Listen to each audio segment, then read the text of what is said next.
ერთდღიანი პატიმრობა 71 წლის დევნილ ქალს გადაწყვეტილება მოსამართლე თორნიკე ქოჩქიანმა გამოაცხადა. აზაჩილაჩავა, რომელმაც თითქმის 24 საათი იზოლატორში უკვე გაატარა, 1 საათში გათავისუფლდება.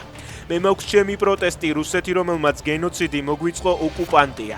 როგორც კი სასჯელს მოვიხდი, გავალ რუსთაველზე ვიბრძოლებ, ბოლომდე ერთიც რომ დავჭე. ბებო, მე იქ ვიქნები, თქვა აზაჩილაჩავამ სასამართლო პროცესზე.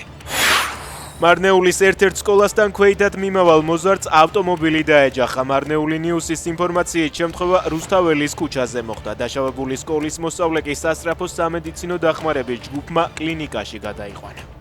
უკრაინის დაზვერვამ ანექსირებულ ყირიმში რუსების კიდევ ერთი საჰაერო თავდაცვის ობიექტი გაანადგურა. დაზვერვის ინფორმაციით მტრის საკონტროლო პუნქტზე დარტყმის შედეგად განადგურდა რუსული მრავალფუნქციური რადარი და საკონტროლო პუნქტის ენერგომომარაგების სისტემის აღჭურვილობა. რომში შუა საუკუნეების კოშკი ჩამოინგრა. ისტორიულ შენობაზე სარეაბილიტაციო სამუშაოები მიმდინარეობდა. დაშავებულია 4 მუშა. მედიის ინფორმაციით მიმდინარეობს სამაშველო ოპერაცია ნანგრევებში მოყოლილი კიდევ ერთი მუშის გამოსაყვანად.